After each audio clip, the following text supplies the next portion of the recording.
Well, Happy New Year, everyone. Not quite yet. Hold up. Okay. Almost there. When I hear that woman's voice, I think I'm on. I know, and that's when I start the live stream.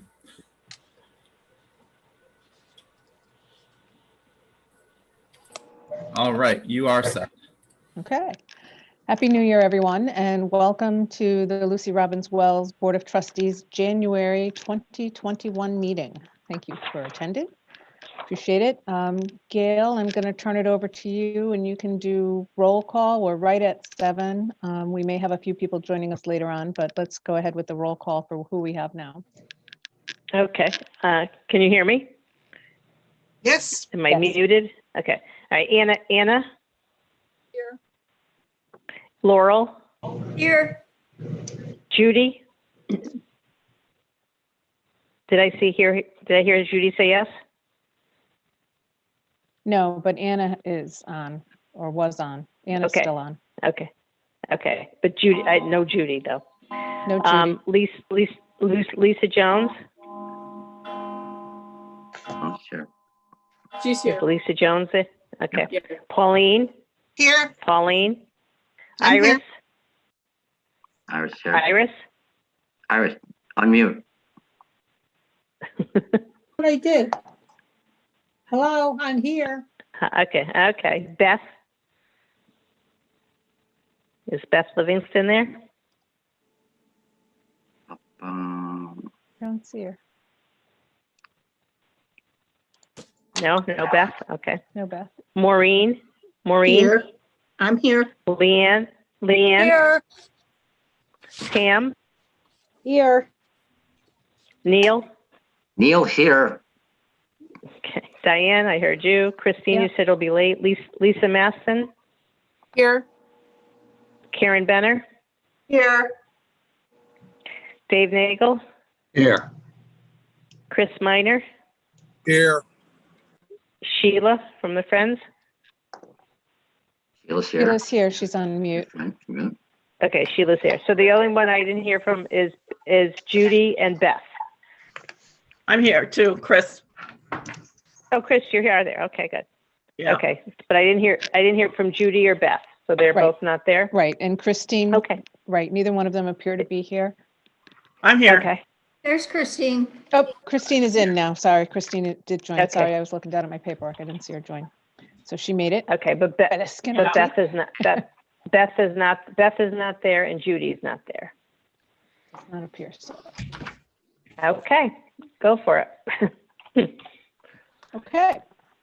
So that's roll call. I'll open it up to public participation. I'll open it up to public participation. James, do we have anyone from the public online with us? Not this evening so far. Okay, no one so far. Then we'll move on to town council liaison.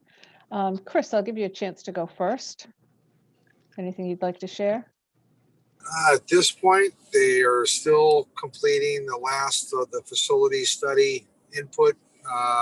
There is supposed to be a presentation between tomorrow night and our next scheduled council meeting. Beyond that, there is really not a lot to report. I know you guys are doing the best you can with the curbside pickup, and we have not heard anything in terms of building, operating, changing anytime soon. Okay, so did That's you all I actually get have for right copies now. of, did you get actual copies of that report, that infamous 5,000-page report?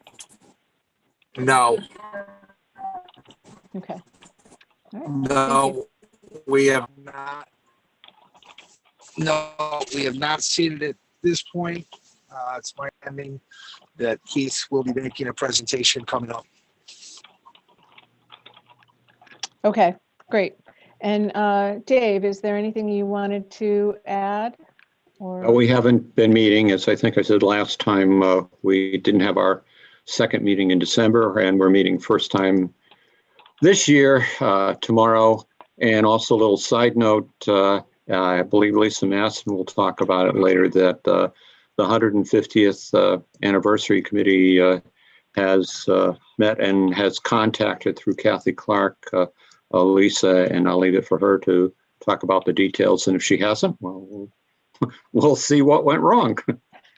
Okay. Very good. Thank you. From there, we'll move on to the secretary's report. Iris Larson. I have no report. Okay. And next on the agenda would be the approval of the minutes from last week. And I just have two things. I believe it was on page 4, Gail, employees that had been put in. So if you are on page 4, Assistant Yeah, Library Director's report. Yeah, Did you get those Lisa names? texted me. Lisa Okay. emailed me today the updated minutes, so that's all set.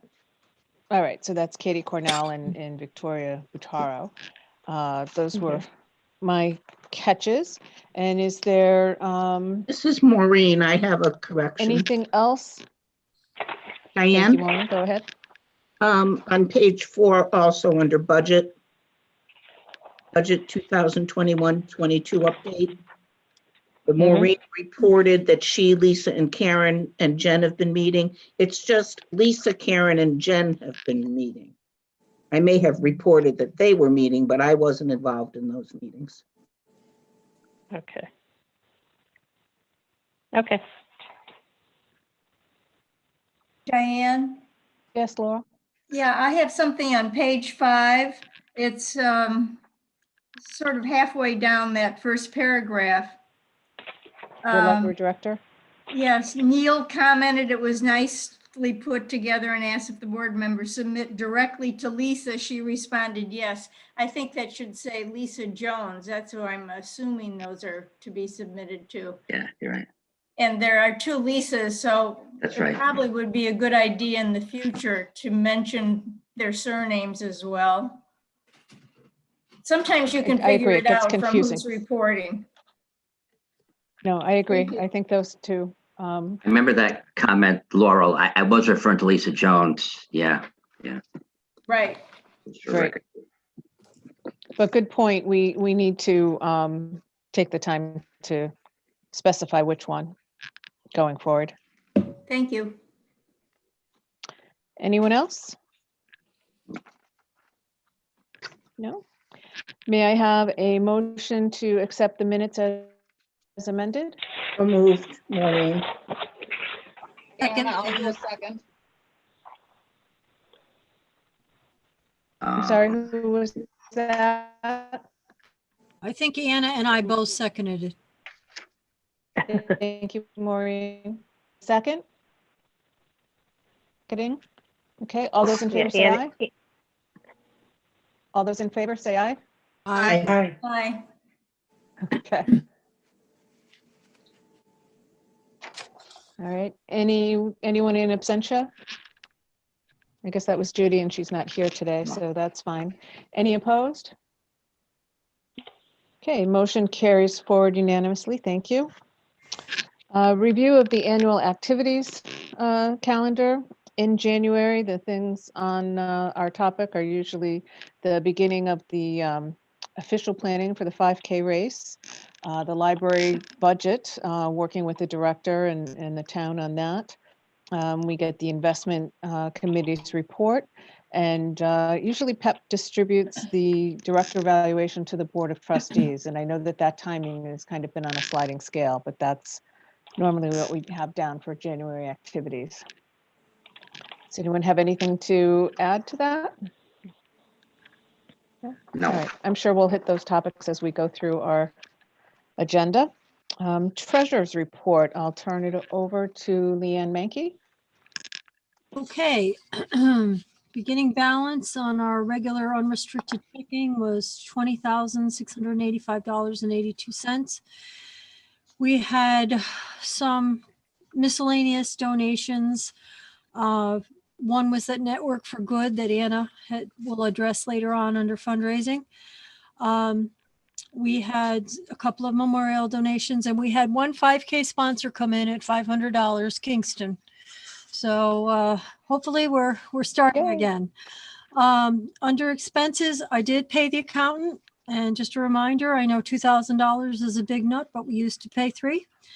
And we have some really great books now and finance reports. So I'm very happy. And I have the computer back. I got the computer back mid-December. The reason I point that out is will become clear later in the report.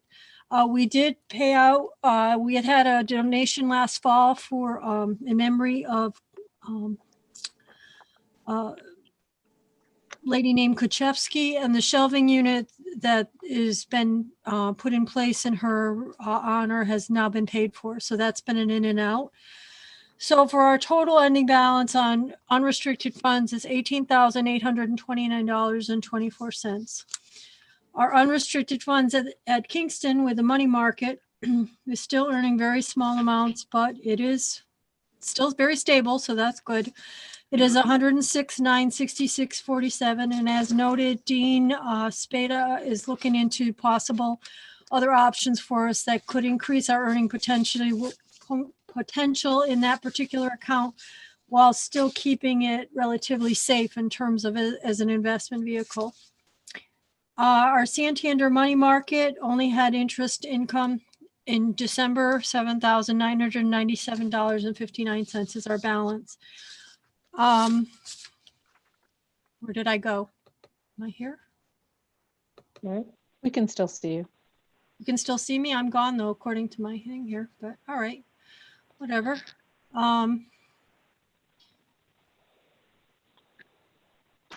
Says no, hold on, just, I don't know where I went.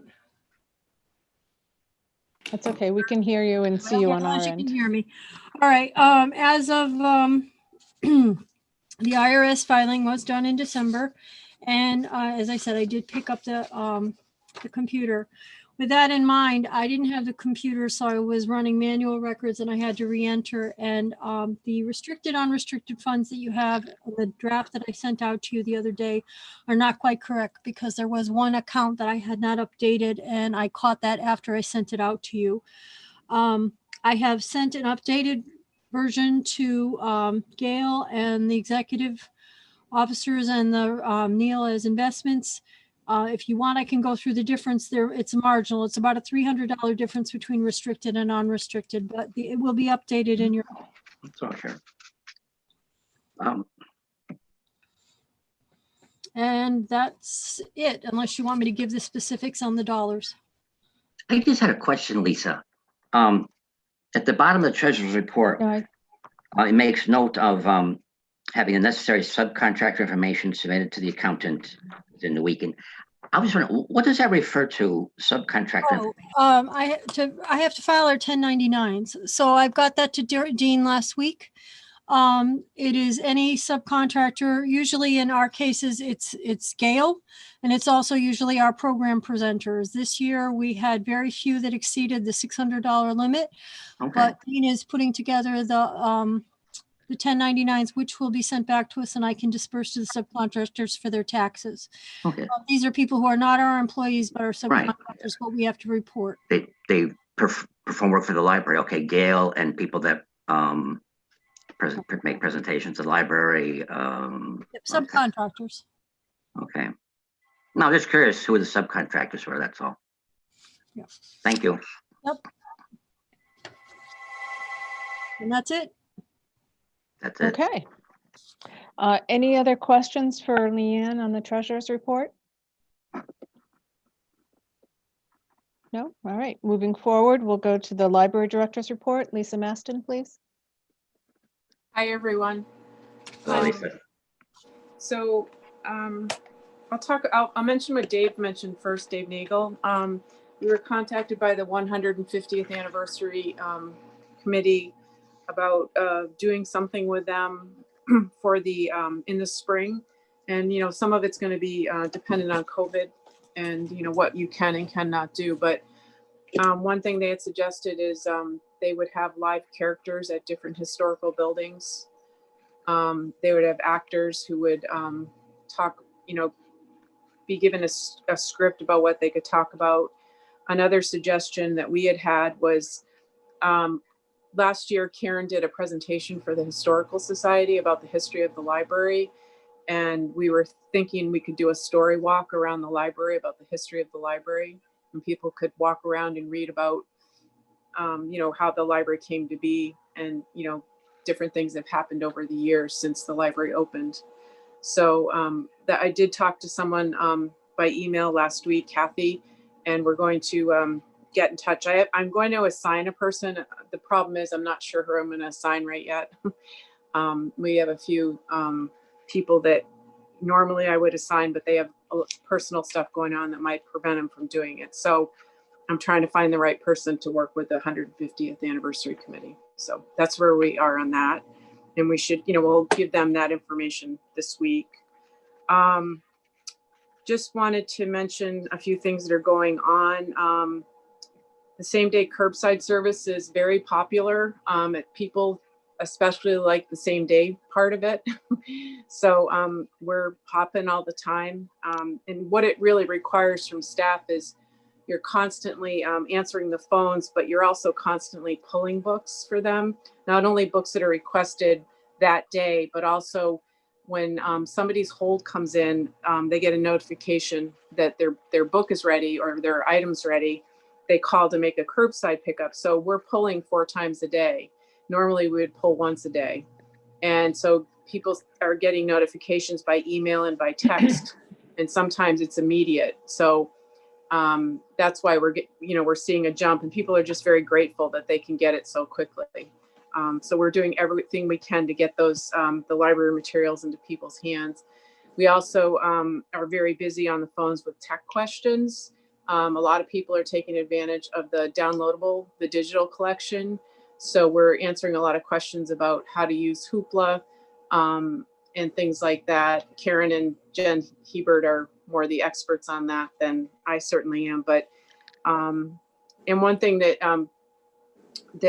Karen Karen has done this in the past as part of her job with the digital services, is that they are really pushing the virtual tech help. So if people really need help getting into something or setting it up, they can set up an appointment with a staff person, and they'll talk to them on the phone. They can set up a Zoom meeting or whatever to help people use the digital materials. One of our staff members also, as of March, the Newington Town Crier no longer is in print. And we were never really told that was going to happen. I think it just happened. So what Diane Durrett, our head of reference, just set up a page on our website that has the URLs of all the town criers since March. So you can see the digital newspaper for that week, which I thought was really nice, because even we had to go back and look at things because we just didn't know that they were going digital. So people can go to our website now, and it's if they go to the research and learn section, we have special collections, and it's the Newington Town Crier. That just got finished this week. So I thought that was really nice that she did that. The tax forms are coming in. We actually have the federal 1040 forms. And we're working on a system to be able to get those out to people if they call us and they need the forms. What we're looking at doing, and it's not quite finalized, is that they can pick up forms through curbside service. They just have to make an arrangement. But we are going to give out, like 2 copies of the 1040, and we have some of the publications. What tends to happen is you run out of usually you run out of the forms first, but also they don't send as many publications. And then the Connecticut forms, those are really iffy, how many you're going to get. But if we don't have the forms, we are going to print up to 10 pages free for people, so they can make it. Sometimes you need a Schedule A, Schedule B, or whatever. So we'll print those out for people, and they can pick it up through curbside. So we're working on the logistics, because we just want to make sure people can get their forms that they need. It was a weird year last year because we had a lot of forms left over, but then taxes got deferred till later in the summer. So, but I think people are going to be looking for them. And a lot of older people do not have computers, or they don't know how to go to the IRS website or the state website. So we're happy to help them do that. They just have to call, and we'll do that for them. I have just a couple more things. One is that we had a big leak in the building a couple weeks ago. We had a leak that started, it was in the roof, and it came down through the attic into the hallway outside the children's program room, and it also leaked into the children's program room. And the unfortunate thing about that is that was that whole area that had that major leak about 5 years ago. So it was completely repainted, and now we have water stains, we have bubbling paint, and it was caused, the snow had pooled on the roof, and they have that rubber roof on the top that's really problematic. And I think they found another tear in the roof. So it's an ongoing issue for us, certainly, because this is not the first leak we've had this winter either. We did have one on the first floor as well about a month ago. And facilities was really good. Of course, it happened, was it Christmas weekend? Yeah, it was Christmas weekend. So, and we were closed, but they were really good about coming in and checking on it, emptying the buckets as it continued to leak a little bit. The other thing I just want to say about COVID, oh my God, I wish it would go away. It has impacted, we're working on split shifts, and so staff is split in half, and it has impacted staff directly where we've had staff people out because of it. So, it's challenging because it affects your ability sometimes to do what you think you can do or you want to do, because you don't have enough staff to do it, because you really need to cover the desks, and you have to get certain things done every day. The other impact that you have on it is that if they're working with other staff members and they are positive, then there's kind of a ripple effect too. So it's been honestly, the past month, I would say, has been probably the most challenging as far as positive rates. And it's not just, it also could be that, through no fault of their own, they get infected by whatever, but it has impacted our staffing, certainly, especially in the last month. And people have been really good at staff has stepping up and taking on more and more and more, but it does affect your ability to get some things done, maybe in a timely manner. And it's also, a little frightening if you're working with that person and they also all of a sudden test positive. And the town manager's office has been great to work with us, because they know the protocol, and we're supposed to call them first anyway, and we do, and then they tell us, okay, this is what you have to do in this case, and every case could be different. It's kind of challenging, but it has impacted us. And when you split a staff in half, you have fewer people in the building, and not everything gets done the way it used to get done. And then the last thing is Keith had a meeting with the town department heads, and he had sent out a memo, and I just wanted to let you know about it, because we are working on this.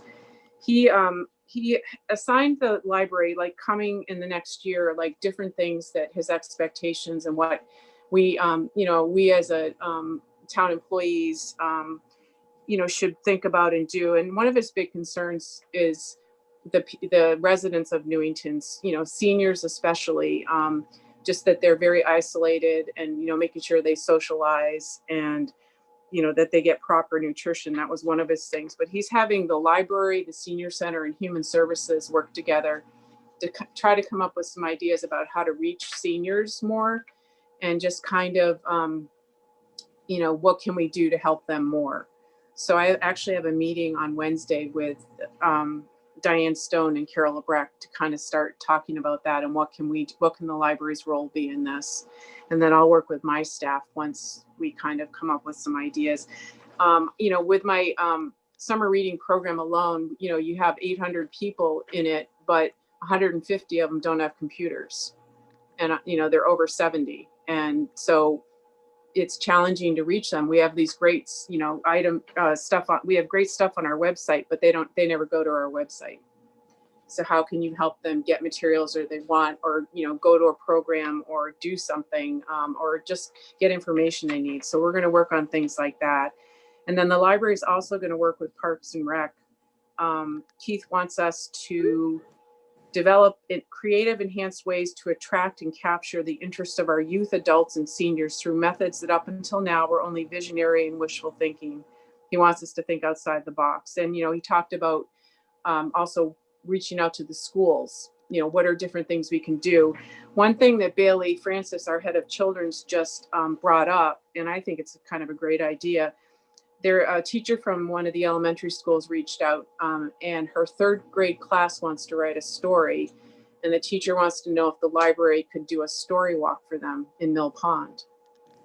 So they would set up the different slides or different signs in Mill Pond, and parents and families could read the story that 3rd grade children as a group wrote, which I thought was kind of a neat idea. So that's one thing that we're working on. So the library's got going to have a lot going on, but that's okay. And I'll let you know more once we have these meetings with the different departments, what we're going to start to do and what we can do. And that's it. That was enough.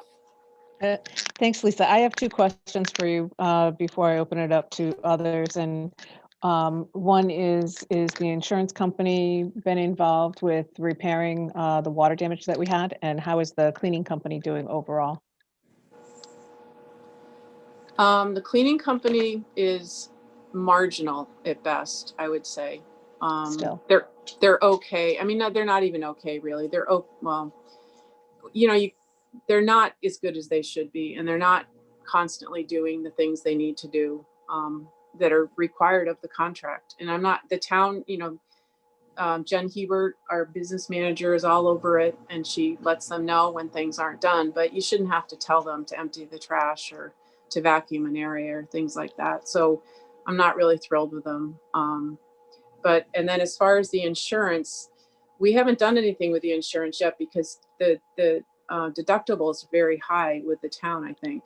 So I think what we have to do is make sure that see what happens with the roof and then repair the paint and things like that. I'm kind of hesitant to do it now because I don't know if the problem is completely fixed. I'm not sure. I mean, that area of the roof, that's a problem, Okay. I had one question, Lisa. Okay, Neil, go ahead with your question, and then it looks like Chris Minor has his hand up. So go ahead, Neil. Okay, quick one. Lisa, at last month's meeting, you mentioned that you're having a disconnect with the post office as far as your mailing address, your new mailing address, and you're having things sent to West Hartford. Yep. Is that been resolved, or is that still ongoing? It's a lot of it's been resolved. I think what ultimately happened was that they weren't given they were given a formal letter of an address change, but the actual form wasn't filled out by the town. Okay. And I'm not sure whose responsibility that should have been, but our postal worker, Kevin Kuckle, who's a great guy, he's the one, he sat down with the person that we were unable to reach at the post office, and they figured out what was going on and filled out the correct forms. And we're starting to see some improvement. There's still some problems. But we were, Diane, remember I was telling you there are 3 people we could reach out to? Well, she reached out to the first 2 and didn't get any response. And she hit the top person, a woman. And within an hour, we had a phone call from the Newington post office. So they are working on it. And I think it's getting better, but I think it's going to just take a little bit of time for things to kind of trickle into the way they're supposed to, but it's not, I don't think it's as bad as it was. Okay, good. Thank you. Yeah. Yep. Chris Minor, you had a question? Yeah, just a quick follow-up question for Lisa. Do you know if there was a roofing contractor that came out and No. okay, so it was Facilities was handling it? Yeah. Yeah, because I think the other thing is that they were waiting for the report also. I mean, they came out right away and they got that snow off the roof right away. And I think they found the area that was problematic and were able to, I don't know if they were able to patch it completely, but they did work on it. But I think at this point they have not done that, but it could be because of the report they're waiting to see where we are with that. You had said that you had some leaks in addition to this one earlier Yeah, this year? we had leaks on the first floor. Probably, I think it might have been in November. I guess, I think it was November or early December. And that was there was a tear in I think the rubber mat on the top floor. Okay. Yeah. All right. Thank you. Yep. Thanks, Chris. Anna, you had your hand up? So I just wanted to follow back with Lisa.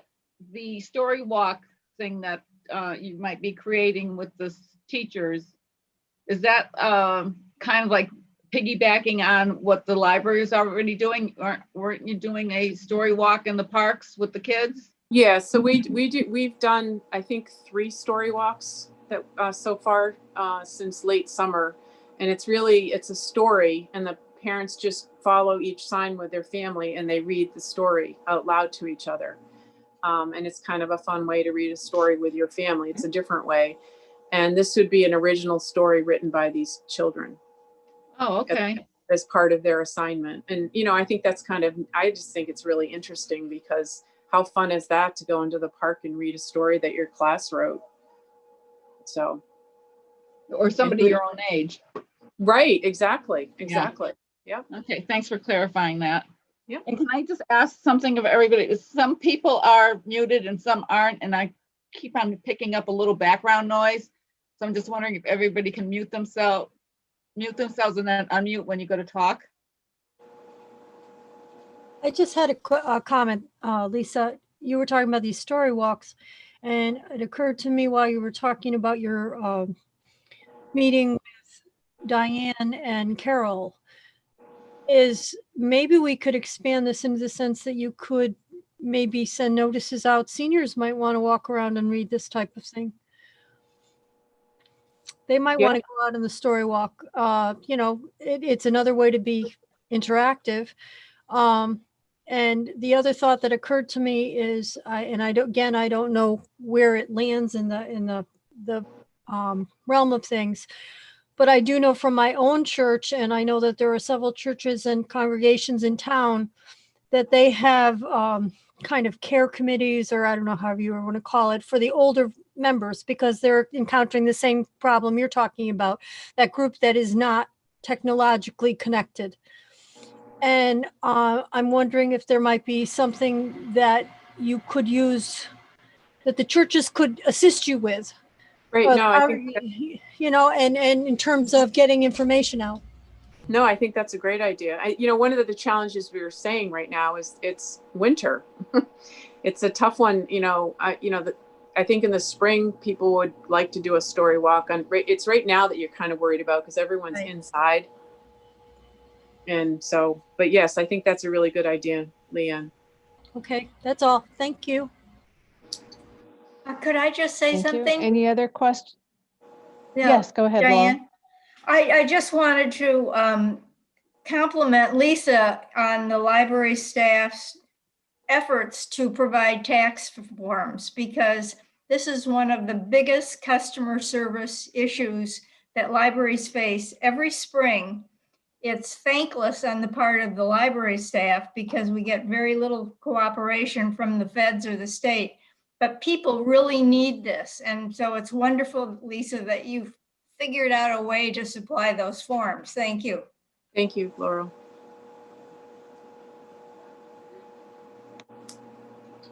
Great. Any other questions or comments for Lisa? No, then we'll move right along to the Assistant Director's report. Karen Benner, how are you? Hey, so this will be quick. We just want to mention we've had a number of good applicants for the open part-time positions. Can you hear me? I think we talked about. Can you hear me? Karen, it looks like your connection might be slow, or maybe it's mine. I can hear her. I have no problem. No problem. This is Anna. You don't? Okay. Yes. I can hear you. Okay, let me start. I'll start over. So we've had a number of good applicants for the open part-time positions. The deadline for the submissions was December 28th, and we had somewhere between, I think, 40 and 50 applications for these positions. So the next step in the process for us is to administer some testing. And, we used to do that on site. We can't do that. So we're going to do it. We're going to try it through Survey Monkey format and see how that goes. So that's probably something that we'll be working on this week. We're also in the process of ongoing training with 2 new full-time employees and 2 library pages. So that's been somewhat time consuming for us too. That'll continue over the next few months. And just to kind of hop onto what Lisa was talking about with Keith's initiative with services and in particular to adults and seniors. I think I've talked to you about our virtual book discussion. You know, we used to have the evening book discussion at the library, and then we went to a virtual format, and it's really grown. And so I think we're going to try to expand that to like a daytime book discussion. And I think what we really need to get out there to people is that you don't need to have a computer. We have a couple of people who are just calling in from a landline, you know, and I think if we can get that information out there, maybe we can attract some more people who, you know, don't have the technology to do some of the things that Lisa was talking about that we have on the website and whatnot. So that's it for me. Thank you. Great. Any questions for Karen? No, good. I wonder if the old-fashioned snail mail would do it for them. Yep, that's a good I idea. don't know if we have a talked way to about identify the postcards. seniors that probably don't have. Definitely. Good. Yeah. All right, good. Any questions for Karen? All right, then we'll move on to the Friends of the Library. Sheila, how are you? I'm good. Great. We don't have, unfortunately, because of all the things that are going on, a whole lot going on, but it's starting to open up a little. We do have access to the sorting room in the library that's going to be starting, so we can see what we have down there.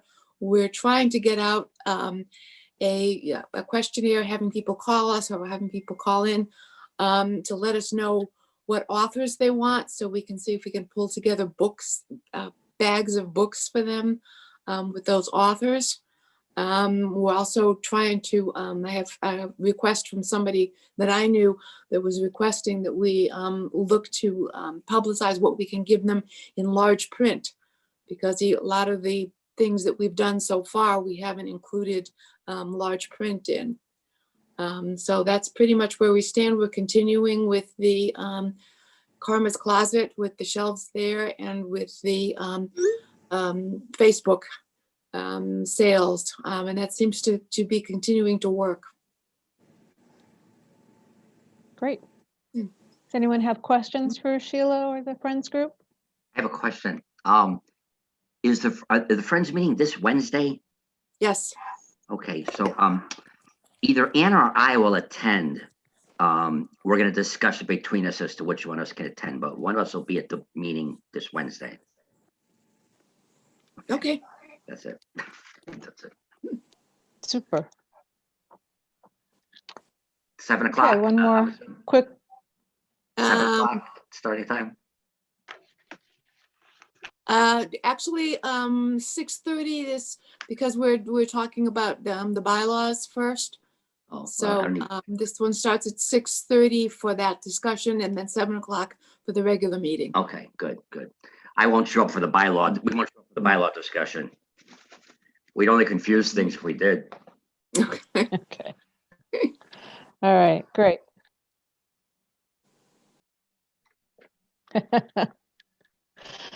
All right, thank you. So I don't see any other questions. Move on to committee reports. Budget Committee, Maureen Lyons. Hello, everyone. Lisa and Jen and Karen have been working diligently on the budget. There are proposed increases, there are personnel increases, and I'll highlight them. And then if you have any questions about specifics or any other increases, the line by line, Lisa can address it. But the big changes were the increase with Dave Brown, our maintenance technician, who I think does a yeoman's job anyway. And they're requesting that he goes from 10 to 15 hours a week. You know, he handles small building repairs and changing light bulbs, room setup, emptying book drops, et cetera, et cetera. And because the town has 3 men working in facilities and no director of facilities, they're stretched pretty thin. So if the increase in hours and salary for Dave would benefit the library, of course, greatly. So that's an increase. It's actually cost effective for the town because it does free up the facilities people's time. The increase is about $3,877. The second big change would be to bring Jennifer Bassett and Julie Barcel into parity with their salaries. They were hired, Julie was hired when step increases for part-time employees was still in place. Then Keith made a change to get rid of that, but they're doing the same job. They were hired shortly, within a short time of each other, and they've worked for the library for the same number of years. They're in part-time reference. So that's an increase to bring them up to parity because Jennifer was actually making $5 plus less an hour than Julie, and they were doing the same jobs. Then Jeanette Francini, who retired as the circulation at the in circulation and collections, came back as a part-time to work in circulation, and she was hired at a lower rate, like as a library technician. And normally when folks come back to work part-time or hired part-time who already have an MLS, they are paid at a higher rate. So she should have been started at a different rate, and that request is in to bring her up to a proper level of pay for what she does and for her experience in education. And then there's there's a part-time Caitlin Gontars. Maureen, she just, Katie went full-time. So She did, okay, yeah. And she's going to be getting her MLS, right? She did get her MLS. She just was so, hired as the new circulation supervisor. Okay, so the increase then is to request. No, or I was think the increase that will be taken care of to the $25.91 rate? It depends if the person hired has an MLS or not. If they have it, they would get the MLS rate. If they don't, they would get the library technician rate. Okay. So a lot, yeah. Okay. So the Lisa did make a note. She said the good saving grace is that there's one less pay period next year. So that would the overall increase is less than what it could have been. But that basically, as usual, the increases are in personnel to bring people to parity or, union requirements. So if you have questions specifically about the budget, you can, Lisa can address those, but those are the areas that would that we would see the effect. And I certainly think they're warranted, especially with, they're all wonderful and they all do a great job, but Dave, I don't know how we could function without him.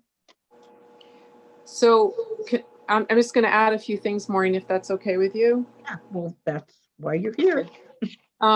So with the personnel changes, they were all offset. The step increases that some of the people got, they were taken away. They were reinstated because step increases were given for 3 years. It's a way to keep employees and to reward, part-time employees. So the current town manager has allowed us to reinstate those so that, we had to just put that into next year's budget. There's also going to be a minimum wage increase in August that we had to make sure that we covered that. The good news is that we had a lot of personnel changes this year. So some people are starting, like Katie Gontars or Katie, what's her, she just got married. I forget her married name. Anyway, she's starting her new position at a lower rate than the previous person because she starts as a step 1 and she is not the step 3 rate. So there is a lot of savings within personnel that offsets some of these increases. And then the other thing is that there are 2 full-time positions that are going to be unfunded next year. So with the budget, there's going to be a massive savings for the town because 2 full-time positions are not going to be funded right now. So we are going to be down those people. We've been down since April with these positions, which is, it's challenging because one of them is a teen librarian. So the overall budget is a negative, and it's a negative 6.52. And that was, at the direction of the town manager. We kind of knew this was coming. As far as the non-payroll increases, there really weren't any. We actually had a $2,500 savings with our consortium fee this year, which was nice. Next year it might go up a little bit, but there was a big cost savings with the consortium this year. So all the libraries benefited from that. But the overall budget itself is like it's a negative 6.52 increase.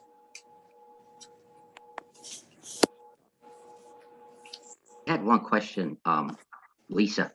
Mm-hmm. The 2 full-time positions that are Yes. empty, are they remaining? They're just empty? Could they be filled? Yes, they're still in the budget, which they're not eliminated. They're just unfunded for next, as of right now. And I think a lot of it just depends on where we are when they finalize the budget as far as revenue and, things like that. There's a big concern about that, but they're not eliminated, which I'm very thankful for. They're just unfunded. It's kind of what I thought. I just want to make sure. Yeah. Yep. Okay, any questions? Chris, I see a raised hand, but I think that's from before. I just want to give you an opportunity if it is. No, it was just a quick question for Lisa. It's, if I recall correctly, and Dave might remember better than I, on the recently ratified ASME contract, I believe there was language put in place that paralleled the minimum wage to the minimum rate for part-time employees. Do you remember that, Dave?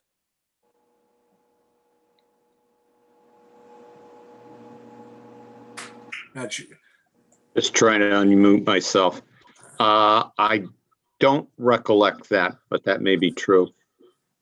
Yeah, I'm just not sure if that parallels into you, but I believe the discussions that we had at the table with Mr. Chapman was his intent was to make sure our part-time wages reflected the increases in the minimum wage that we've experienced the last 2 years and will for another 3 years. Right. As we go up to $15 an hour. Right. Usually, I think that usually the town does do that. And I think that's his intent. That's my understanding too. Okay, thank you. Yep. Okay, I don't see any other hands up or people looking like they're going to ask questions, so I will move on from budget. Thank you, Maureen and Lisa, for that information, and we'll move on to PEP with Laurel Goodgen, Planning, Evaluation, and Policy. Laurel? Thank you. You're being presented with the second draft of the job description for the library board. The impetus for creating this job description was that a year ago when Lisa Masten and Lynn Cayley and I sat down to go over the best practices for public libraries. This was one of the lacks at the Newington Library, was we did not have a job description detailing the responsibility of board members. So the PEP committee has been working on this. We used, in addition to the ACLB manual suggestions and the best practices for library boards, we also use the roles and responsibilities guidelines for library directors, trustees, and friends of the library that was put together by the state library. That's a very good document, which makes it very clear what the responsibilities are of the director, the library board, and the Friends of the Library. And sometimes that gets very muddled in some libraries. So those were the chief documents that we pulled from. And in revising this the last time, we split the responsibilities of library board as a whole from the responsibilities of individual board members. So that's the document that was submitted to you, and I welcome your comments. Also comments from the PEP committee members. Oh, I should add too, this document, the need for this document also became clear when we were interviewing candidates for the library board. We didn't have a clear statement to give them as part of the information packet when they were asking, well, what does a library board member do? So it will be very handy to have a document, whether it's this document or a revision of this document. Thank you. Thanks, Laurel. So this is the document that says second draft on the top? Correct. Or was there a later one? No, this second draft is the results of the second meeting that the PEP committee had. Correct, the second draft? So that was emailed out back in December. People are. Correct, but we didn't talk about it at the December meeting because we really needed to devote more time to the evaluation form for the library director. So I asked that this discussion be moved to the January meeting. Right, I was just trying to reference it in case people wanted to pull it up or know what we had talked about. Laurel, this is Lisa. I have to say that I have not looked at the second draft. Personally, I have not, and would be happy to do so in the next few days just to give you the feedback that's deserved of that. So I think it's an important document being a new member. So if you can bear with me for a few more days, I'll take a look at it this week. Well, it can be put on the agenda for the February meeting. That's fine. Give people more time to look at it. Okay. Okay, Laurel, could I suggest that you send it out to the team again? Sure. Just to make sure that they have it or that it's closer in their inbox. Sure, I'll be glad to do that. I think sometimes things get lost, especially over the holidays, even though we had put it over. That's why I was trying to make sure that folks were referencing the correct document. Thank you. I just want to ask a question. Did anybody have a chance to read it or want to comment? Well, I haven't really read it. I want to make sure I have the right. Go ahead, Neil. Best practice. Laurel's going to send it out again. Okay, best practices in Connecticut public libraries. Yes, that's the one, Neil. Yes, correct. Okay, good. And that was on. It's all encompassing. Excuse me? It's all encompassing. It's got everything. Yes, it's a marvelous document.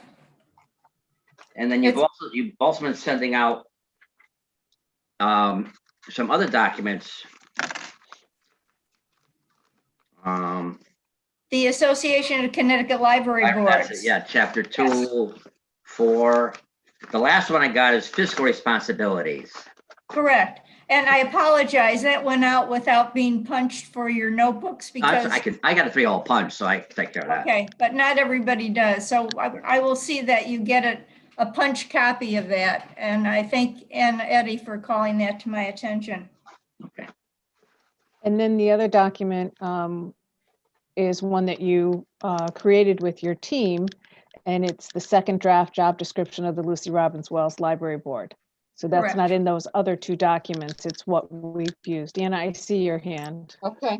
I have a question. So I just want to make sure that you're looking at that, or folks are looking at that. Can I make a comment? Okay, Anna, what was your question? Can I make a comment on the second draft? Thank you. Anna, you had your hand up?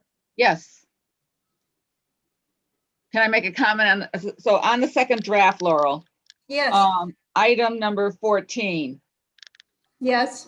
The way that it's written, it makes it sound that this is going to a library association conferences and workshops for trustees is compulsory. I mean, I think that it should say when appropriate, because it could be based on, you know, somebody's role or whatever. Right. Sometimes these are virtual. Could be when appropriate or encouraged. Yeah. Encourage, that's good too. Thank you.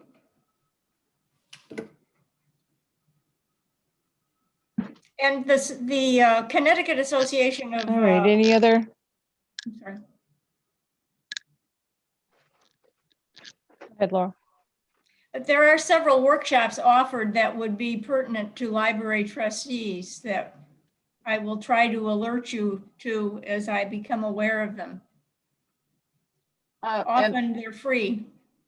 And Laura, one other thing, be a member of the Friends of the Library. That is a monetary, that includes a monetary donation. So I don't know that if that should probably be clarified. It's not just being a member. I can say, oh, I want to be a member, but join the Friends of the Library with an appropriate donation. Okay. However you want to do it. Which number was that? I'm having trouble finding it. Number 11. Thank you.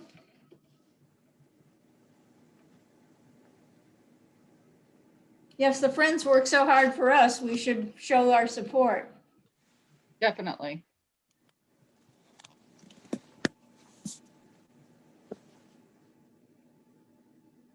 Chris, your hand is still up. Is that another question? Chris Minor? Nope, that would still be stuck. Okay, it's just stuck. All right. Thanks. There you go. Okay, any other questions for Pep or Laurel? Then the Chapter 7 of the Association of Connecticut Library Boards manual, which we just referred to a little earlier, was mailed to you.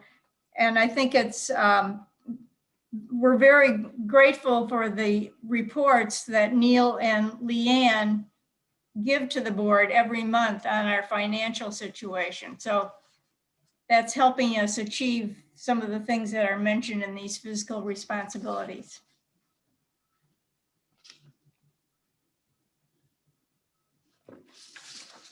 Great, thank you. Any further discussion on the Chapter 7? This is Lisa Jones, that is. As I read through this, is there a formal presentation, or does there need to be? I should ask the question of the budget and is there? I just don't recall from last year. I'll play the newbie card again, but that's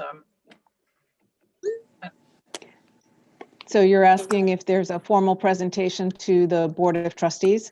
yes, thank you. Mm-hmm. Okay, so there has not normally been, I don't think, a formal presentation, or do we normally send out a copy of the budget? Lisa, or historically, anyone to help with that? LeeAnn. So the budget is published in the town, and you can review it there, and we usually, during our meetings, hit the high points. Are you talking about the budget that we're presenting or the current budget? I'm not sure. I think the proposed budget. I can tell you from my experience in other libraries, usually the library board is presented with a proposed library budget and does vote on it. And that's often very important to the town council that the library board has approved the proposed budget. So that can be a vote of support. That's important.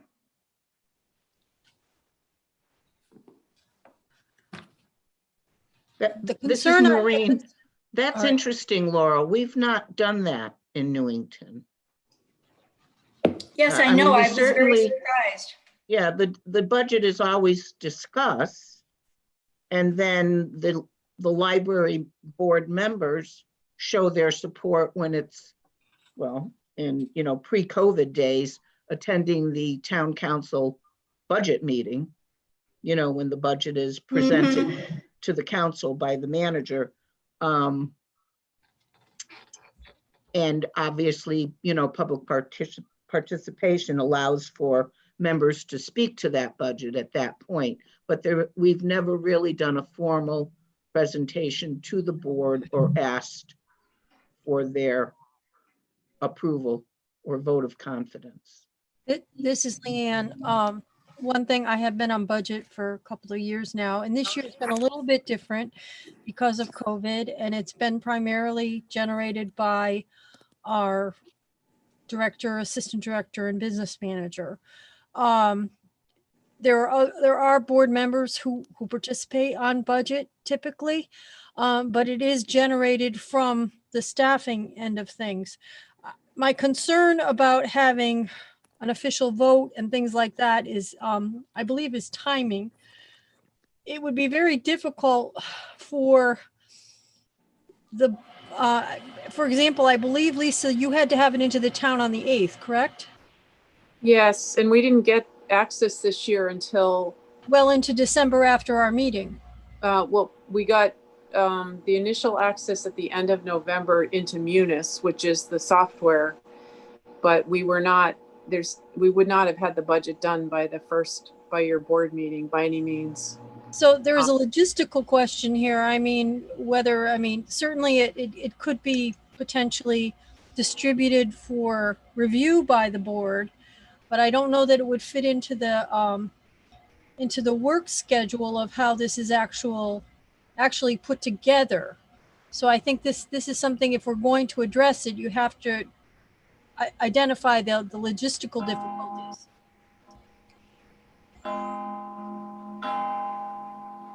So this is Diane. Typically what we've done in the past is, of course, the business manager, director, and assistant director work together with the tools that they have at the town to develop the budget. We get a directive from the town manager, all department directive, in terms of what goals there are in town. And there have been times when we've had, 0%, -5, -10 requests as that goes through. And there has been discussion at that point of, this is option A, option B. We also have had discussions in the past about Sunday hours or any of the other things that are urgent. And we normally advise the board, and the board certainly goes in front of the town council, as Dave and Chris can tell you, in support of ideas or in opposition of a decision that the town might be making to make a cut somewhere. So we have always encouraged that the trustees and attend the budget meetings, especially when the library's on call there. I'm sure that they'll be doing those via Zoom. And I think as Lisa has put through, there are not too many surprises there. Again, they've reworked and reimagined what's going on and what we can do with some services. This is kind of a completely new type of budget process. This is the first time we're budgeting in the COVID scenario, and consequences for taxes and things. There's so many unknowns out there. I think that the town is being conservative and within rights at this point. This isn't where we're going to I feel it's not the year that we're going to lobby for increase in expenditures for any projects or anything from that end. So we have at those meetings, when we go to the board meeting, we have said either that we're in favor of or given them a wish list should they find any money, like the return of Sunday hours. That's kind of a moot point right now, as the library itself is not open to walk-in traffic. So it's where we've been, but I do think logistically, when we think about the time that the staff has access to the information and to the time that it has to be turned in, and then our meeting schedules, that's difficult to have an official meeting and vote on. I don't know if we need to look at doing it differently coming up in the next years, but now would be the time to talk about it for the next budget cycle, not this one. Anna, you have your hand up? Yeah, I do. So I think that we started off this discussion with, would we want to consider having the vote do a formal vote of support for the budget, or approve, or technically approve the budget? Well, I don't know that if maybe we should have this discussion offline where the budget committee could have a discussion, or the officers can have a discussion.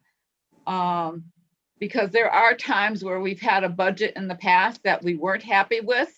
And how do we, quote, approve that budget if we're not happy with it? When we haven't had an increase of any kind for probably a dozen years now. I mean, somehow I think there would have to be some caveat to that statement, but I can't see how we can, wholeheartedly endorse the budget that's going before the town council, because we're short of funds. I mean, Right. Things have been cut back, staff has been cut back. I mean, I think there's a lot of ramifications to that whole idea, and that's just me. Okay.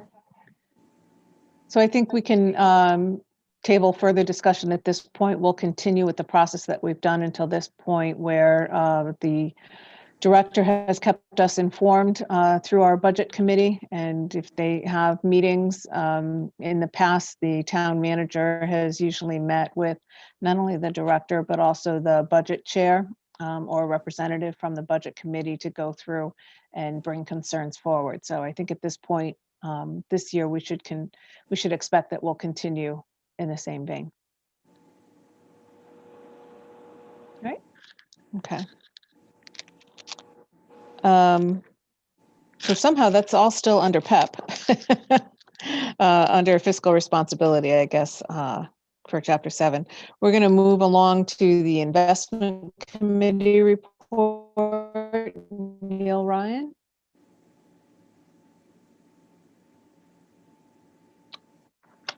Neil, if you are ready to give your investment committee report. Neil? Yeah. I can see. There you go. I emailed my report out a couple of days ago, and this is the final report for the calendar year 2020. So for the year, our portfolio stands at $742,414.50. And that represents about an 11% increase on the year. So we're up 11% for the year, which I think is really impressive when you consider where we were in February or March. I think that's an amazing comeback that we made, our portfolio. And Lisa noted earlier in her report that the restricted funds, as far as our portfolio goes, stands at $487,403.62. That's restricted. So really, it was a very good year for our portfolio in every way. When I think of where we were in February or March, I thought, Jesus Christ, we're going to disappear. But no, the year turned out very well for our portfolio. And again, we really a lot of thanks to our advisor, Dean Spada. And great job. That's my report. Any questions? Does anyone have questions for you? Donations? But I want to tell you that I didn't mention it at last month's meeting, but Dean told us that he's an advisor to several other boards. And he said some of them give him a hard time at their meetings. I'm thinking, what are they looking for? I couldn't believe that when he told us that. That's it. That's the last point of my report. I have nothing. Okay. Thanks, Neil. I'm looking through the screens. I don't see any questions on investment. Again, I think we're all happy when the numbers go up. All right. So moving along to the next topic, it's the House Committee report with Laurel Goodgen again. Laurel?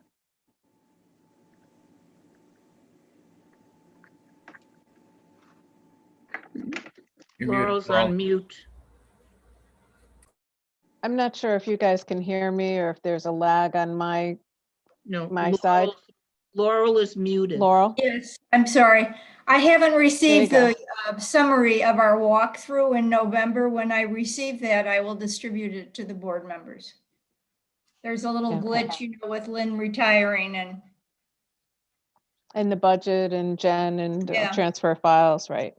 correct. Okay. Very good.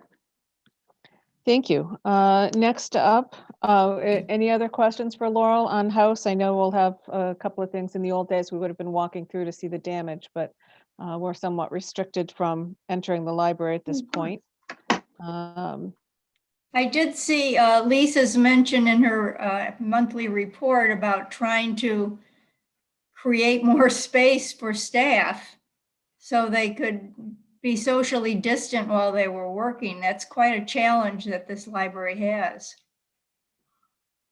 It truly is a challenge, not only for that, but also once the doors open for patrons Yes. again.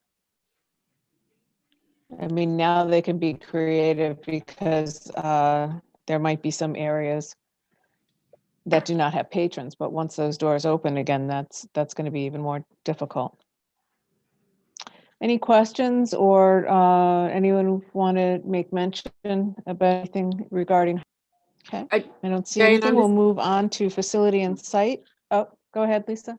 No, I was just going to say that one thing we have done, like at the reference desk, because it's kind of tight quarters for 3 people sometimes, is we flipped one of the computers so it's your back is actually facing the public when it comes in, but you're completely on the other side of the tempered glass. So you're really far apart from your other coworkers, but you can't do that when we're open, like you're saying. But that's one thing we've done to separate our staff more when they're working together. Great. Thank you. It's important to try to keep everybody safe. Facility and site, Maureen? I don't have a formal report. And Diane, if you have anything about the signed drawings, if you could mention that, but I just want to make a general Sure, I comment. can I'm sorry, just a general comment. And it falls under house, facility and site. This business with the leaking roof, it's always an issue, some kind of leak or some kind of problem. And again, the space needs, whether it's COVID related or pre-COVID. So it just brings up the whole issue about our expansion. And I would only hope that this facility study might address the library. Because, at the risk of sounding like a broken record, we are way overdue for our due. And that's Agreed. as my friend Iris would say, just my 2 cents. Thank you, Maureen. You're welcome. All right, and as far as the update in terms of actually finish filing or getting the, fortunately, I've not heard back from Keith. I had sent him a couple of emails. I called him last Thursday, reminded him that I was still looking for information on this, and also that, we had a meeting today. However, I've not heard back from him with an update. James, do you have any information, or Dave or Chris? Yeah, I'll give you a brief update on it because I've been having the same conversation with Gary as well as Ben. The issue that we ran into, and I have recorded the agreement already without mapping because I wanted to make sure that was still on file for you. We can always re-record it at another point because it's a town document, there's no charge. So what happened was Gary received the design plans for the site as a PDF file. He then, so these weren't original to start with, they were sent over, I believe, more for review. He then chose to mark them up with additional text information of changes to the site. Now, the issue I have is anything that I found on land records or in the map files, they need to be originally signed by the surveyor who drew the map. And that's where we run into a problem because DTC, Arcari, and I can't remember the other agency who drew the landscaping, they're obviously not going to sign off on plans that they didn't draw onto. So we're working on Gary drawing up an individual map that shows what work was done to the site that we can get put on file. And he's going to keep those sets that he marked up as part of the engineering set. So we're working on that piece right now. I haven't heard back from Gary since we discussed it last week. But as soon as we get more information on it as to where he's at in the process, we can update you on it. Okay. Thank you. I appreciate that update. And I appreciate that you're trying to make sure everything is legal because, you know, all of us have lived through the last couple of years and I don't think we'll ever forget, you know, what went on with the drawings and the other things. I saw that, LeeAnn, and as that goes through. But, you know, 10 years from now, 30 years from now, 50 years from now, people have to go back to the records and look things up. And I certainly hope I'm no longer serving on the board 30 years from now to be able to try and answer any of those questions. So it is important. I appreciate the filing that you've done so far and the work that the town is trying to do to make sure that it is legal and acceptable, because that truly is our goal. And that's part of, you know, we need to continue to push for that as part of our fiscal responsibility. It's trustee property that the town developed according to the lease agreement that was staying as a focused to do item for you guys to get done. So I do appreciate the update. It was kind of hard not having feedback as to where we stood. Yeah, So I'm glad to know like that it's moving there's forward. still a little gray area as to when we'll have that with it. But Does anybody else have questions for James, or are we good on facility and site at this point? This is LeeAnn. I'm the keeper of the records and put things away in the safe deposit box. So when we have the final agreement and we have this drawing, I will need some type of a paper copy to incorporate into our actual physical records for the board. I can ensure that you get that. Thank you. No problem. Great, thanks. Okay, fund development, Anna Eddy.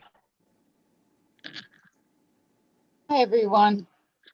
So as LeeAnn alluded to when she did her treasurer's report. Anna, fund development? Yeah, I'm talking. Hi. Can you hear me, Diane? Now I can. I'm sorry. I think my internet might have had a lag every once in a while here. So Okay. Go ahead, Anna. All right. So as LeeAnn alluded to in her treasurer's report, she opened up a rabbit hole for me. She received a check from a group called Network for Good. And Network for Good has been around since 2001.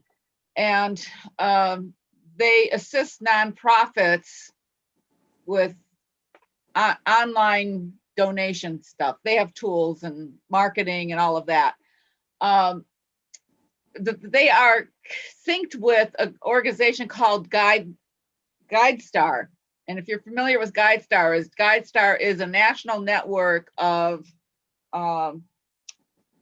nonprofits. So I'll read it. It's a philanthropic research database and the largest source of nonprofit information. And it pulls information on all the nonprofits that have a registered EIN. And so there are about 13,000 of them. They all have to be 501Cs. And GuideStar's been around since 1994. So that's sitting there. Network for Good has tapped into that database, pulled that information over to their website, and they have established portals for every single one of those registered nonprofits so that someone can go on and make a donation directly to the nonprofit going through Network for Good. And LeeAnn out of the blue, got a check a couple weeks ago from Network for Good. We didn't do anything to generate it. We didn't promote it. We didn't, nothing. So I started looking into it and checked with their customer support people. The tool is there. It's an online page. It's already set up. We don't have to do anything except link to it from our library website for us to be able to enable online donations. Like any company out there that is hosting online donations where they're doing the credit card processing, there is a fee. Their fee is actually lower than the fee that we pay to, we pay for the race registration entry when we do online registration. So, you know, we've talked about this in the past. It would be nice to be able to give people the option to do that. And it's not going to cost us anything except for that the processing fee that they would cover. And that processing fee is about 5%, I believe. And network, when we do race entry, it's closer to 5.9. So it is actually a lower rate. And not only that, Network for Good also is the generating source for a number of other online fundraising tools. And I don't know any of these. I'd have to look into it.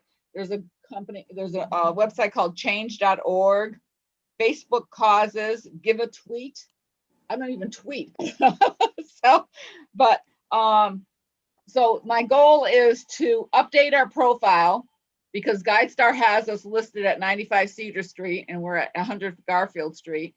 So to update our profile, get our mission statement in there, get our vision statement in there, and, you know, at least have an online presence without really doing anything.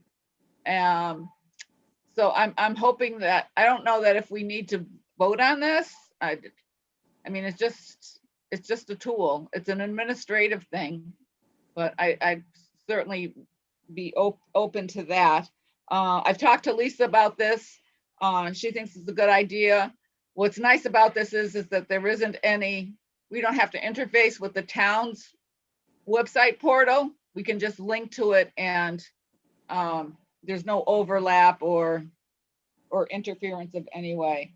And it's pretty robust. The only thing we can't do is customize it. We can't say, oh, this donation is for Stack the Racks or the 75th anniversary club, but there is a line in there for memorial donations and honorary donations and a blank field. So I think, you know, worst case scenario, we make a phone call, but I think it's something that we need to do going forward, because you know, from personal experience with some of the younger people in my family, they do all of their bill paying online. They don't write checks except for maybe one a year. And I think we need to take advantage of the online option that's available to us. Just as a point of reference, there have been 2 checks from the Network for Good, which were almost at $50 in 2 months.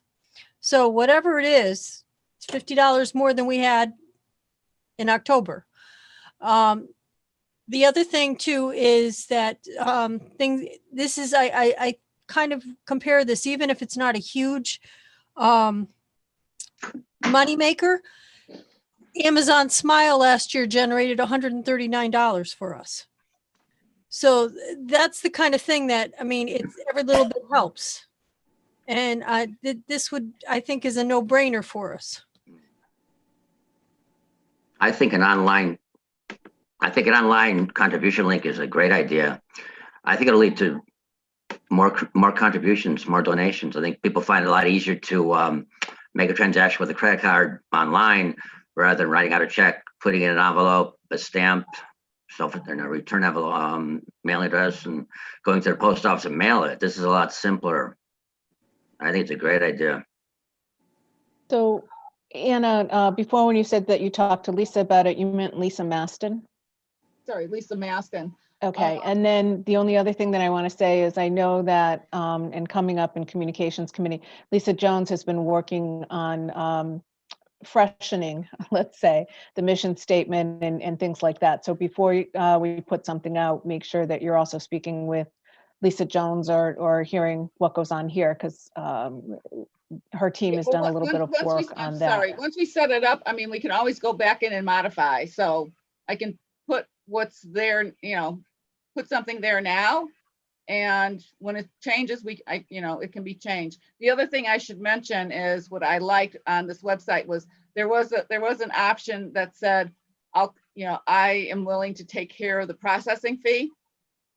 So, for those people who don't mind paying the extra $1.50 to cover the fee, we might not even lose anything on the transaction. Right, but it's not really a cost to us. It's just instead of getting $50, we get $48. Correct. Okay. Correct. So do you Just want a another- motion on this? Do you think it's needed? It's just another entry for your accounting, Lisa. That's all. For LeeAnn's accounting? Yeah. Online link fee. Yeah. But Okay. do you think we need a motion to go forward with this, or is it just a So procedural thing? it seems like it could be a procedural thing. It's fine to do a motion if we'd like. I guess what would the motion be? That we are going to put the link up on a website, or what is it that we're trying to do there? Yeah, so if I were to entertain a motion, I would ask for the board's approval to move forward with the concept of making an online donation tool available through a network for good available for our patrons. Suppose we could vote on it to make it official. I don't know that it's really needed. I'll second it. Okay. All discussion? Any further discussion on this? No? All those in favor say aye. Aye. Aye. Yeah, good. The raised hand works too. And any opposed? I don't see any opposition, so the motion carries unanimous. Thank you. Thank you. I do want to follow up on that legacy flyer that we talked about last month. It did go out with Very pretty. the footnotes. And thank you to Lisa for helping, Lisa Masten for helping me coordinate that. And I worked with Lisa Masten and we developed a secondary distribution list going to the people who supported us through Ready, Set, Go. So all of those people got a copy of the newsletter along with the flyer, kind of like a little bonus. And along with our special list that we have for the Legacy Society. And Lisa Masten and I have talked about it, and she's going to work with something to put it online, kind of like the history, the library history. There's a little thumbnail on the website and you can click on it and see the whole book. So we'll put a little thumbnail of the flyer online as well, and people can see it. Anything to dress up the website, right? Dining partners, we're still proceeding with that, and working with Michelle Royer on staff to try to get that coordinated to launch with the winter reading program. Patrons are actually calling the library and saying, when can I get a new dining partner ticket? Oh, that's nice. Yeah, so there's an interest. It's a little difficult with the restaurants because we can't go in person to follow up like we've done in the past, but we're getting through it. And then I'm working with following up on the sponsors for the 5K race, and just going forward with the idea that we'll have a race in May, and if it changes, well, we change with it. Okay. That's All right, it. any questions thank you, Anna. Any questions for Anna? No.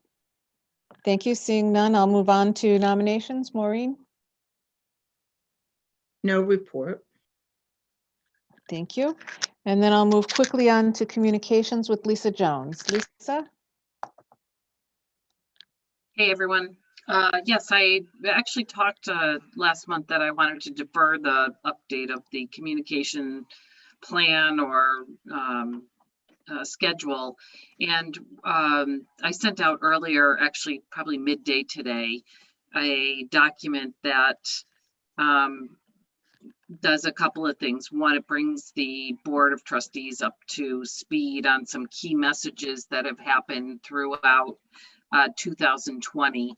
Really just a document to help you if you're in a discussion with someone. They're just some quick key facts that will help to outline and identify some of the things that have gone on for 2020. So there's it looks like this. I'll show you so you have it. It has a line of COVID. So it breaks it out by COVID, pre-COVID, I'm sorry, pre-COVID, COVID, and then COVID closing, COVID curbside, COVID opening by appointment, and then the COVID reclosure. So it looks at a timeline of events that the library has had to respond to, and that is really the clear message here. The whole idea of the communications committee is to be able to support the idea of expansion. So how we're doing that is pulling it into 3 different categories. One is saying, here's what the current state of the library is. And so that's partly why this memo was going out. So everyone has an idea about some of the current state facts and figures of the library. And then we'll talk about, begin to talk about pretty quickly about how would we remedy some of the issues and the concerns if we had the ability to expand our space. So really kind of coming quickly into that. And then lastly, we want to be able to excite and engage our community in supporting an expansion. So really it's about the expansion in itself. So a couple of the ways that we're going to do that, as an example, what I started out with is the key messages. So we'll have different topics and different items. Periodically, I was challenged to say that monthly was probably pretty aggressive, but so we're going to try to do the messages every 6 to 8 weeks. And this will be the start. So this will be the foundation for the messages going forward. It will be a year in review. That'll be our message for the next 8 to 10 weeks. Well, probably 8 weeks. And the idea would be that we would send it out to the audiences that are pertinent to the library. So our constituent, the analysis that we did of stakeholders. So trustees were actually the first ones. We are a key stakeholder, so we would be the first ones on the list to get this information. Town council, the press, Chamber of Commerce, library staff, town departments, schools, friends of the library, patrons. Those are really the audiences that we have to support this effort. So it's really building the blocks, putting up the building blocks with these groups and how that will be met. So I also included in that email that I sent out earlier a method to get to each one of those constituency groups. So for instance, the delivery mechanism. So how is that information going to be delivered? So the trustees, I would be providing the presentation on the key message for that time period to the trustees. And then we would ask that other people take on responsibility. So town council, for an example, Chris and Dave, you might take this information from the key messages to town council and say, you know, here's what the library's up to. It is really more of an overview, but it does give some good insight into what the library's gone through. So that being said, that's how the approach that we're going to take. And so for this month, as I kept saying, or this period, this 8-week period, this initial 8-week period, we'll have the year in review and then quickly move on to other topics, such as the library mission. So we are redrafting the library mission. And redrafting, I don't want to say we're going to modify it all that much because it's really basically sound, but what we'll do is enhance it to add any modifications based on COVID or just, you know, new technology, anything that's new. We just want to make sure that it's being addressed. So we will have that for the next board meeting. And then what is its impact on the library, on the community? Some of the others are technology. So we talked about technology tonight. It seems to be a key enabler for a lot of people. Some of the other topics that we had talked about was the value of library services. So there's a really cool link on the website, the library website, that financially analyzes each one of the services that the library provides. So really cool. We could springboard off of that. And then also, you know, what are the qualitative benefits of the services that are provided? We talked a lot about the sense of community and neighborhood and the ability to have a place to commune, that sort of thing. So those are all of the messages. And as we go through the year, we'll weave in through those messages why it's important to expand the library. Any questions? How's it sound? I think it's a really good document. It contains a lot of information, very informative, very easy to follow. Just the only question I had, and I'm sure it's fine, the information that you include, like the in-person library visits, the materials, all these numbers. I'm assuming you got the information from library staff? Yes, from Lisa's report, actually. Yeah. Yep. Yep. Lisa, this is Maureen. When did you send that out? Oh, midday today, Maureen. I did not receive it. Okay, I'll resend it. No worries. I can resend it. I was just checking my emails and. Okay. This is Anna. I have a question. Sure. I'm looking at the pre-COVID data and looking at the present data. And for me, there's a disconnect because you have 116,000 in-person library visits and you got currently approximately 85 pickups a day. So I think that 116,000 needs to be broken down to per day or during that 76 days. Okay. Or you know, somehow take the 85 pickups and convert it to the number of materials picked up, but then you would still have to take that material, the total materials for 76 days and break it down to a per day number, because it's not comparing apples to apples here. Yeah, agreed. I totally agree with you, Anna. Yep, got it. Let me take a second look at that then.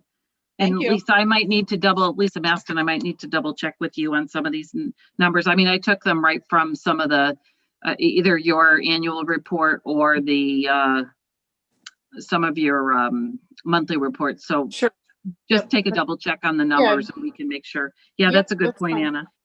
Yep. Okay. James, I've dialed in because I think my internet was giving a lag, and I think that my phone number was muted online. So if you could make my phone active, I'm gonna shut down my thing because I found myself talking over everyone, and I think it's just that I have a lag on the internet here tonight. It's star so if 6 you could on do your that, phone. and then I will star 6. Okay, thanks. Yeah. And then I'll ask if anybody else has questions for Lisa Jones. I don't see anything there, so then we will move on to old business, and I'll switch out. I guess the first thing would be the road race. So just give me a moment to switch out here. Okay, so it said I was unmuted. Perfect. And okay, good. Glad you can hear me. So under the library road race, obviously our road race is normally held in May, and fortunately there is a vaccine out, but I'm wondering and considering just where we might be in May to run a road race. And I'm proposing that we consider postponing our race until September, October timeframe, pending a suitable date, because my my fear is that either one, we won't have enough people vaccinated, we won't be far enough into the putting COVID in the rearview mirror, and that could be a problem for us in terms of, startup, setup, and do basically what we did last year, and that is have a date and then have to move it and then have to move it. So I think if we forecast out to the September, October timeframe, check with the timer to see what dates might be available, that might be a cleaner way for us to run the race this year, and I'm looking for feedback from you guys.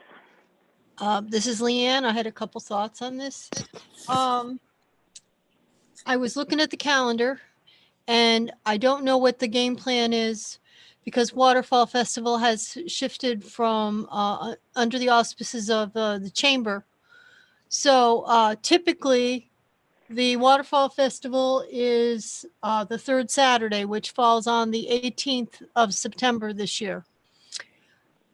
I'm wondering, and I also did some research, Rosh Hashanah is 9/6 through 9/8, and Yom Kippur is 9/15 through the 16th. So we could potentially do it the Sunday of that third weekend on the 19th and not interfere with any religious holidays.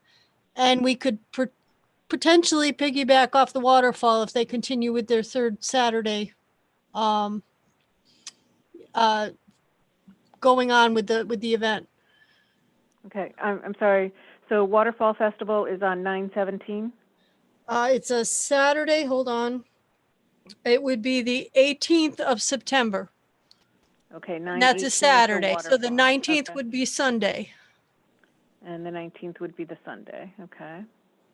And as I said, I did look up Rosh Hashanah and Yom Kippur. Rosh Hashanah is 9/6 through 8, and Yom Kippur is 9/15 through 16, and those are in the middle of the week. Okay, so you're thinking that the 19th could work? I'm just thinking that, again, 150th running through my head. The world is starting to open up again. I would assume if the waterfall goes forward that they will probably piggyback on the 150th aspect of it. And it could also be a way the library could participate in it. Okay, and I think a couple of things. One, we need to make sure that the timer would be available. So that could certainly be a date that we look at. September 26th could be a date maybe that we look at, right? Oh, absolutely. I just didn't want to, and last year when we were trying to reschedule, I know that we had some conflict with the religious holidays. Right. And then, so thank you for that. And then there's a couple of Sundays in October. I would probably prefer to avoid. I wouldn't do Columbus Day. Columbus Day, I would avoid that, but October 3rd. And again, I'm looking for the overall impression of the board. Does it make sense to push things out to the fall? And then we would look to evaluate the calendar, as LeeAnn has taken the first steps to do, and also reach out to the timer. That's the other biggest person, to see if they're available.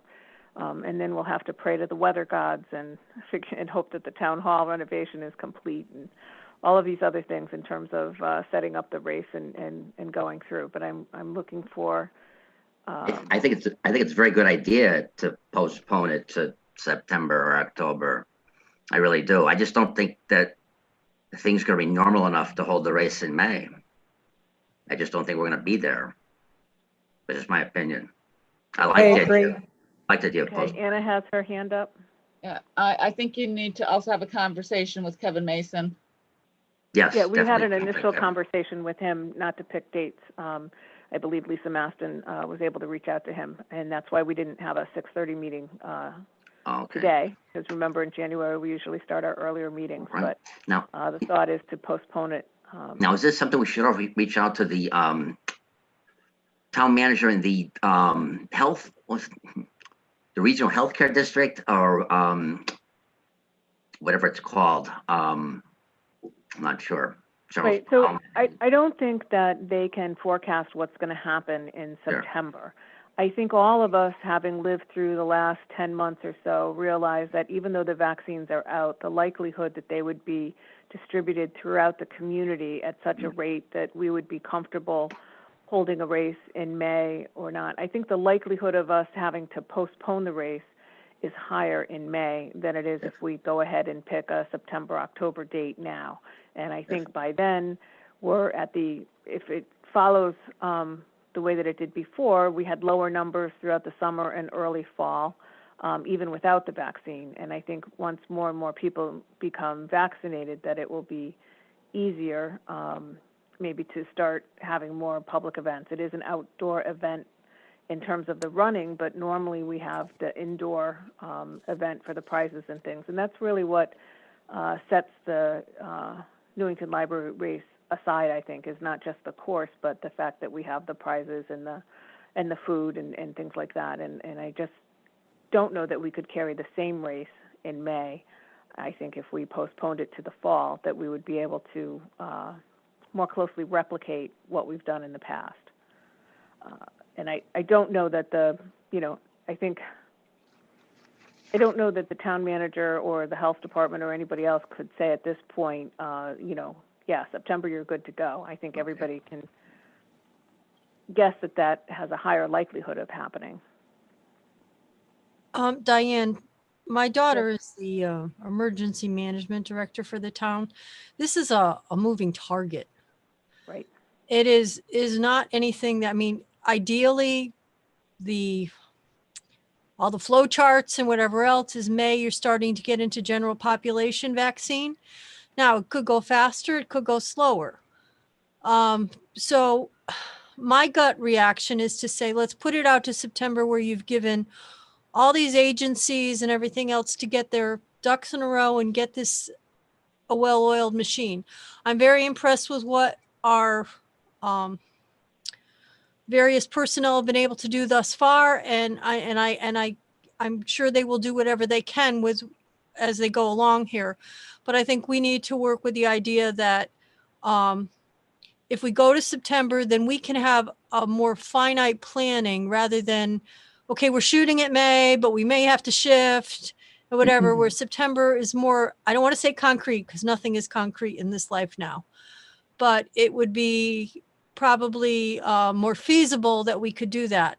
And certainly this doesn't mean that the race has to always be in September. When we get to 2022, we can go back to May if the world has gone back to the way that it used to be. Diane, this is Maureen. I agree with LeeAnn. And also on another note, in September, you talked about the weather gods. September could be a pretty decent month. And in many previous years, we held everything outside by the waterfall. Distribution of prizes, etc. So, there's always the possibility that we could move outside for this time around.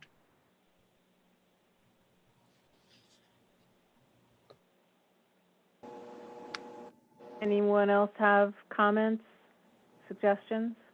I just agree with the whole concept of postponing it to September or late October. It makes the most sense. I mean, late October, September, or early October. It's just bowing to reality, I believe. Okay. So I'm not seeing any objection, and I think at this point we will try to lock in a date for the September-October timeframe with the timer and some other folks. And as we say, as it gets closer, we'll figure out if we're doing a completely outside race or an inside race. And we are certainly hoping that it doesn't get canceled again. It's a primary fundraiser for us. One plus note, we already have $700 paid to the timer. That's right. So that works out. But, again, we want to be able to lock him in. So it's good that we're discussing this now, because I think there's going to be once the world opens up, I think there's going to be a call for lots of races to be going on at that point. Okay, under old business, we still have 2 open board positions, a corporate position and a Republican town position. Last time we had told you that we had a candidate for corporate that we had spoken with. However, that person's time commitments didn't allow them to join the board at this time. And I have not heard of any other candidates for corporate, nor has any Republican town candidate come forward or been appointed that I know of. So that's where we are with that. I would, strongly suggest anybody has an idea for a corporate candidate that you bring that person's name to the attention of Laurel, who's in charge of our PEP committee, and she can go through that. New business. I don't know that we have any new business at this point. Does anybody want to introduce anything at this point? I don't see anything in the faces up there. And then we'll go back to public participation again. James, is there anyone that has joined in? Nope, you're the only one on that side. All right, item 15, adjournment. If there's nothing else, I would entertain a motion for adjournment. Go for it. Second. Could you Okay, just, so Neil motioned and who seconded? Maureen? Maureen, thank you. All those in favor say aye. Aye. Opposed? There's never anyone opposed. All right, motion carries. The meeting is adjourned. Thank you, everyone, for your attention through this. And we'll see you next month. And thanks again to all the committees for the work that you're doing in between. I appreciate that, and I think we're all getting pretty good at this Zoom stuff. So, thank you. Doing very well. Thank you all. We'll see Okay. you next week. So long, everybody. Thank you. Bye-bye. Thank you. Good See you night. soon. Good night. everybody. I'll see y'all down the road. Bye. Aye. Good night.